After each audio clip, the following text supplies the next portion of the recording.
नमस्कार दोस्तों, मैं हूं दिनेश के वोरा। स्वागत है आपका न्यूज टाइम एस न्यूज के इस अंक में। बात करेंगे आज 7 लोक कल्याण मार्ग की। आप कहेंगे ये 7 लोक कल्याण मार्ग किसका पता है? पता तो बहुत खास है। इसका पुराना नाम 7 रेस कोर्स रोड हुआ करता था। लेकिन फिर जब मोदी जी यहाँ पे आए तो उनको अंग्रेजी नामों से भी थोड़ा सा, क्या कहा जाए, घृणा है, नफरत है, या वो दूरी बनाना चाहते थे। और वो समझते थे कि ये वो दरवाजा है जहां से लोगों का लोक कल्याण निकलता है, तो उन्होंने इसका नाम बदलकर लोक कल्याण मार्ग रख लिया। और सुनने में आया करीब 6-7 बंगले हैं जिनको मिलाकर ये एक प्लॉट बनाया गया। राजशाही प्लॉट है, 7 लोक कल्याण मार्ग, राजशाही बिल्डिंग है, अंदर ही बहुत सारे दफ्तर भी हैं, एक से एक बेहतरीन लॉन्स हैं जिनके ऊपर चलो तो आपके मखमली पैरों को भी आराम आ जाए। इसके अलावा ऐसी कोई सुख सुविधा हो नहीं सकता जो वहां पर मिसिंग हो। हेलीपैड्स भी हैं, हेलीकॉप्टर भी खड़े रहते हैं, रेस्ट्रिक्टेड एरिया है। इसके अलावा जो भी लग्जरी की चीजें आपको चाहिए, चाहे वो आपके पास बेहतरीन कॉन्फ्रेंस हॉल हो, ऑफिसेज हो, बल्कि प्रधानमंत्री जी का दफ्तर भी वहीं पर है। वो अपने जो दफ्तर जो पार्लियामेंट हाउस में, वहां तो कम ही जाते हैं, तो यहीं से ऑपरेट करते हैं देखा जाए तो। लेकिन लग्जरी में उनकी जीने की आदत है, तो उनको लगा कि 7 लोक कल्याण मार्ग पुराना राजमहल है, तो एक नए राजमहल को बनवाया जाए। अब जो नया राजमहल बन रहा है, प्रधानमंत्री निवास, वो ये सोचकर बन रहा है कि ये जो लग्जरी इसके अंदर होनी चाहिए, वो किसी भी बड़े बड़े शहंशाह को बीट कर दे, अकबर और शाहजहां को भी बीट कर दे। इसलिए जो नया, जो उनका राजशाही निवास बन रहा है, पौने 500 करोड़ का है। एग्जैक्ट 470 करोड़ बताया गया ऑफिशियल फिगर्स के अंदर तो। और ये, इसमें लैंड कॉस्ट इन्वॉल्व नहीं है, सिर्फ कंस्ट्रक्शन कॉस्ट है 470 करोड़ रुपए। तो आप सोच सकते हो कि 470 करोड़ के अंदर अल्टीमेटली क्या बनने जा रहा है। वैसे भी वो लग्जरी के शौकीन हैं और एक से एक शानदार चीजों के शौकीन हैं। जिन लोगों ने उनका 777 बोइंग राजशाही प्लेन भारत नहीं देखा है, तो मुझे सौभाग्य हमेशा प्राप्त हुआ है कि मैंने इस किस्म के वीआईपी प्लेन्स को हैंडल भी किया है। तो मैंने उन्हें देखा है कि अंदर से कैसे होते हैं। शहनशाह भी शर्मा जाए, वहां की जो शानदार, जो अंदर उनके बेडरूम हैं, जो कॉन्फ्रेंस हॉल है एयरक्राफ्ट के अंदर, और जिस किस्म की सारी वहां पर सहूलियतें हैं, वो अपने आप में राजा अकबर को भी शर्मा सकती हैं एक्चुअली।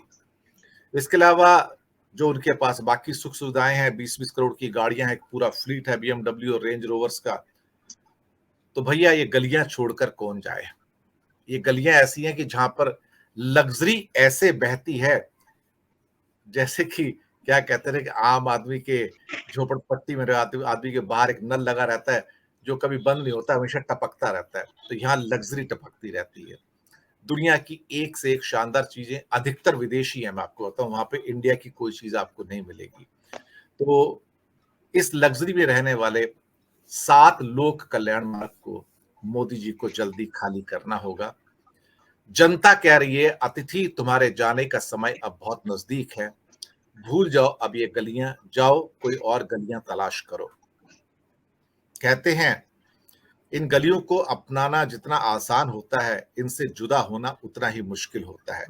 और जब एक व्यक्ति को 10 साल आदत पड़ जाए कि मैं उस सुपर लग्जरी में जीवन जीऊं जो लोगों की कॉस्ट पर आता है, तो फिर वो व्यक्ति छोड़कर कैसे जाए। इसलिए कई बार माइंड में डाउट आता है कि क्या ये शख्स कभी 7 लोक कल्याण मार्ग को छोड़कर भी जाएगा, या अगर हार भी गए कभी, तो क्या उसके बाद कुछ और ऐसा ये शख्स नहीं करेगा जिसके द्वारा ये फिर भी यहां रहे, और क्या कहते हैं कि भारत की जनता के साथ या उसे रूल करने का जो उनके इरादे हैं वो भी बने रहें। कुछ भी हो सकता है। ये शख्स हर वो चीज कर सकता है जिसकी आप अपेक्षा नहीं कर सकते हैं। बातचीत करने के लिए हमारे साथ प्रोफेसर अखिल स्वामी जी और अरुण कुमार शर्मा जी हैं। बहुत बहुत स्वागत है आपका। एक और शख्स आने वाले हैं, शायद देरी हो गई है तो आ जाएंगे बीच में। प्रोफेसर साहब, इतनी लग्जरी तो मैंने देखी तो है सामने, लेकिन सिर्फ देखिए कैसी होती है।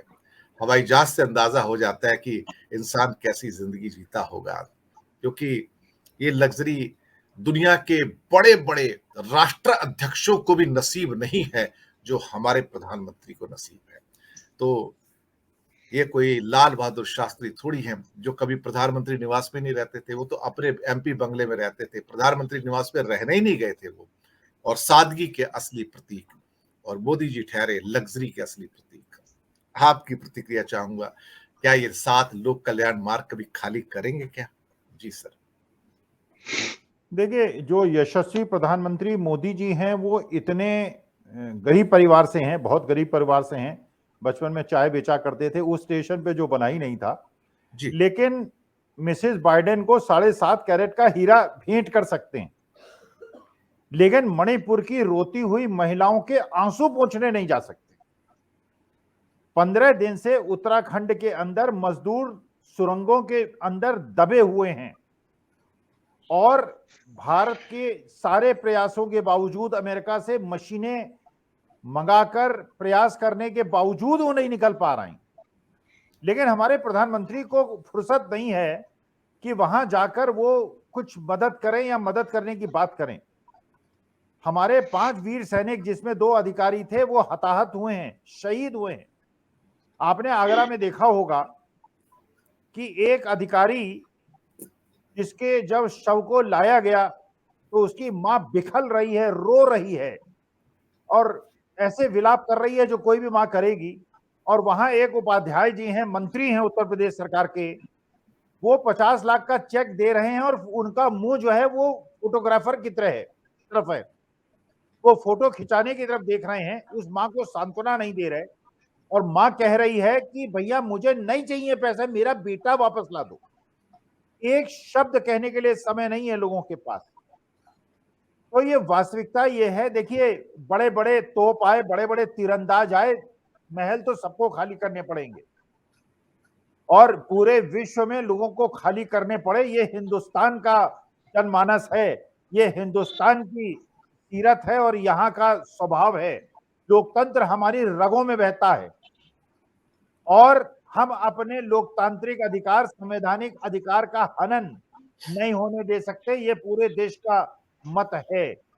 अगर ये चाहते हैं कि देश साउथ में, नॉर्थ में, ईस्ट वेस्ट में, हिंदू मुसलमान में तो उन्होंने कर ही दिया, हिंदू और सिखों में भी इन्होंने कर दिया, दलित और सवर्णों के बीच में कर दिया, सनातनी आर्य समाजियों के बीच में कर दिया।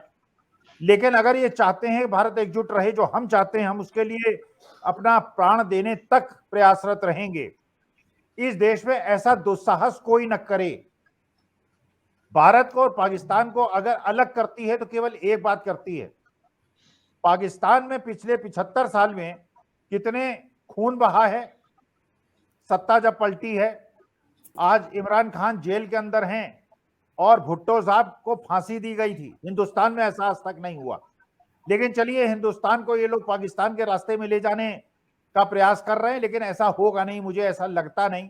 मुझे लगता है कि हिंदुस्तान अपनी परंपराओं, और जब हिंदुस्तान पाकिस्तान का बंटवारा हुआ था तो एक पाकिस्तानी ने जाते जाते कहा था हिंदुस्तानियों से, इतराओ मत, तुम्हारे देश और मेरे देश में तभी तक अंतर है जब तक पंडित जिंदा है, और पंडित जवाहरलाल नेहरू जब चले जाएंगे, पाकिस्तान और हिंदुस्तान में अंतर नहीं रहेगा।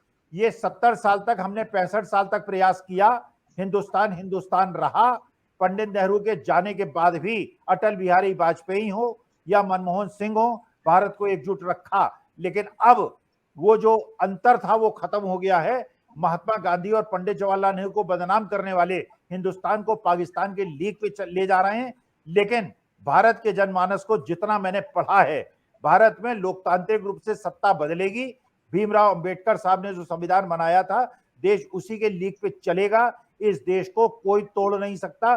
टुकड़े टुकड़े गैंग को हम लोग जीतने नहीं देंगे, और उनके प्रयासों को सफल होने नहीं देंगे।